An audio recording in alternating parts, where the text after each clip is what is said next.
I'm gonna ask that Mythic pause Madita and wait, who's this? AOD and Admiral Raven. Please carry me harder. Thanks. Yes. Oh, we have Admiral Revan on our team? Yep. Nice. Now Hi, it's an easy Revan. victory, guys. Easy victory. Easy victory. And actually, Sale, I need you to do the 220,000 damage that you did last time. Okay, thanks. Okay, easy. And easy as it was. Hi there folks, it's Admiral Revan here and doing Operation Aegis. I would like to thank Mademosail, Maredraco, also Porzu, Brimstone, MythX, as well as M4D1 for this video. This is a tier 6 operation that involves a lot of teamwork. So first of all, thanks very much for this opportunity. This is an opportunity for you to work together as a team, and you have to understand that at Foxtrot 6 as well as Charlie 4, there will be two fleets that you have to hunt and destroy. The idea is to move and intercept in retrospect and work together with coordination of focus firing on the target together. The Smith destroyer that you saw just earlier, which is on this side, just flew past just a minute ago, is an NPC that you have to escort and defend as well. Now, as you can see that I'm actually flying over here, moving to position, and as I said, defend the Smith Destroyer. Now, what's the reason behind that? Well, the Smith Destroyer is a bit of an achievement in itself, and basically if you defend the Smith Destroyer and in retrospect of whether it survives or not is immaterial. So I'll talk about it in both ways about it in a second here. So what you need to do is move yourself in a position and intercept the enemy fleet and start attacking them as soon as possible. As you can see, the fleet is focusing fire together and it's doing a great job. Now, for my carrier, I actually moved far south, further away from the enemy fleet, and actually, keep myself moving at full speed because I'm hoping to get to the other side later in this map, in this whole battle. Now, if the Smith Destroyer gets destroyed, you have to send one of your ships over to rescue the commander and crew on it. If you rescue the commander and crew, basically in this regard, well, you must not die. And if you do die, one of your teammates will have to go and rescue them. So, this is where the fun begins. Everyone's focusing fire, working hard together, and keeping the enemy spotted and doing that. So as I said, however your ship dies, with the commander on it, your teammates must rescue or lose their star. So it's a bit of a tricky situation here. So the idea is actually, focus fire on the targets real quick and destroy it before the Smith gets destroyed. The Smith is actually not that strong, unfortunately, so it is an NPC with a steady AI, and it's pretty, self-explanatory, but, you gotta do what you gotta do. Look at all those torpedoes, it looks fantastic, everyone's having a great ball here. And now, as you can see, that the enemy fleet over at Charlie 4 is starting to appear, and basically this is where the fun begins, that you have to reposition yourself with your teammates. Now, the fleet that's up north of you from your starting position comprise of mostly just cruisers, light and heavy cruisers. They're not too bad to be taken out pretty quickly, and the only thing I can say about this is that don't get in too close, like that Leander is at the moment. Unfortunately, that our Leander teammate was actually getting focus fired on pretty badly as he got too close to the enemy. That's pretty much a no-no.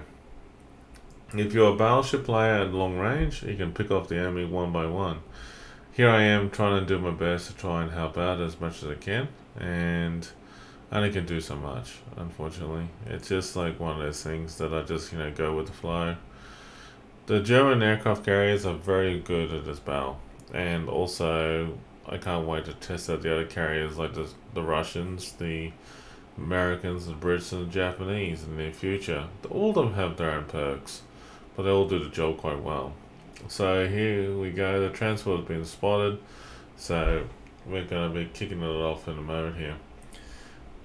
Your pretty much idea with the whole concept behind this is to move and intercept and destroy the convoy escorts and then escort the convoy to safety.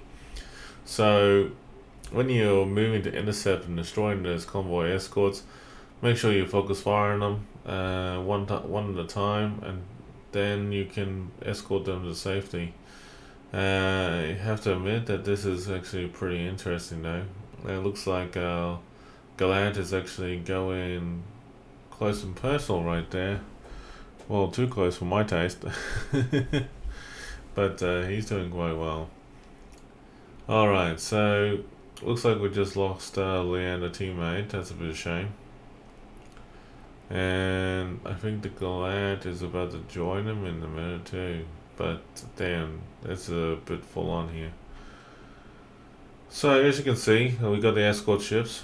And pretty much what you need to do is just like, pick them off one at a time. And the good thing about being a CV player in this battle, the escort ships don't attack you first straight away. You attack it and they will retaliate. That's kind of funny, but I thought it would be the other way around. But as you can see, I'm just like, taking it easy, having a good time, and waiting for my teammates to move in position. As you notice later in this map, I have moved my carrier into Foxtrot 8, which is pretty much a good positioning with those islands there, and I'm still moving my CV to get closer and closer into position, using the hill as my shield. Now, the fun part about this is that you must position yourself close enough into attack range against the enemy, because eventually that you have to start escorting the convoy. Now I'm waiting for this to see how it pans out at this stage. So honestly, it's going to be interesting moving forward here. And it's pretty much that wait for your teammates to destroy the escorts and coordinate them with them, which one you want to get killed off first.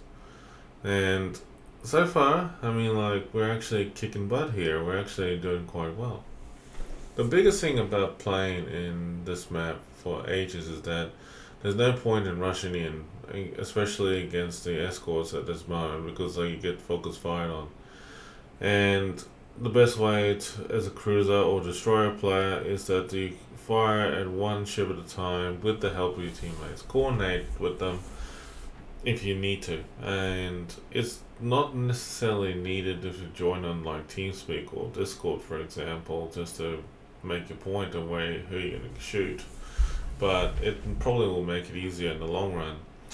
In terms of in-game play itself, when you actually working with a group of people that you don't know, it's pretty much fair to call out which target you're trying to do and then just go with the flow. So as you can see that we're approaching on the last escort right now. Once the last escort's been destroyed, the convoy will start repositioning itself and start moving away from where it is right now. And the convoy, if you don't destroy all the convoy ships, the convoy will move further right down to the bottom of the map. If you do eventually destroy them right at the last moment, but yeah, it's going to be interesting how you escort them out of the battle. Now, as you destroy the last escort ship, it's fun to just defend it as much as you can, because there'll be two fleets coming in, and they'll comprise of battleships, cruisers, and destroyers. Now, it's really important for you to be in position to intercept the enemy. Now, most of the enemy will be located up north, so it is an opportunity itself. So as you can see, we destroyed the last escort ship, which is fantastic. I am repositioning myself, and we have friends. So here comes the retaliation fleet. So this is the battleships that's coming out. Now that's comprised of 3 battleships as a bonus objective. So you move in and intercept and focus on the target. So it's not that hard to do. I have to admit, it is a bit of a full-on moment if you don't know where to position yourself at the time. If you're a battleship player, see where the West Virginia is over at Echo 4 and 5. If you put yourself in a position like that close, but at this time, you're doing well because you'll be able to intercept these two ships here. Now, as we move on, we will keep on pressing the attack.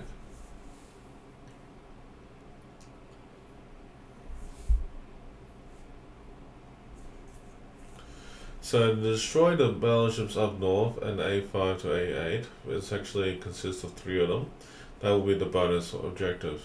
In terms of the second fleet that you'll see over in B8, they'll comprise of cruisers and destroyers and also probably another battleship, but it's nothing for you to really worry about.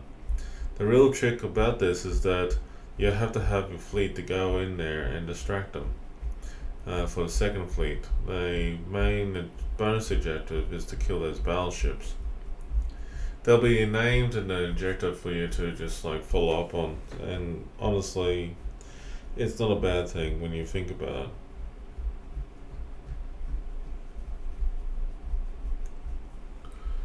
So far so good. You have your convoy ships moving in position. I'm just pretty much harassing these poor warships at the moment. And yeah, it's actually been fun doing so. But yes, here's the thing about intercepting those battleships. The thing is though, you have to remember where they will be positioned. They do spawn relatively in that area, so it's not that hard to figure that out. The hard part is actually be there on time, ready to ambush them.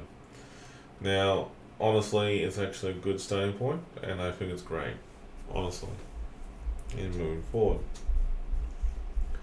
So here I am engaging the battleships. Looks like it was a successful attack run there. And, oh yeah, that was a good kill. But yeah, it's a good sign that, you know, like when you see things like that going on.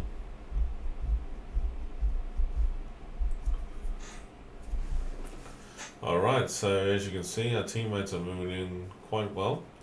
So we have Maredraco and Mademosail and their battleships are moving in close, which they're focusing their guns on firepower and armament, using it to put themselves in harm's way against the enemy and distracting the enemy fleet to be focused firing on them, which is good, very handy.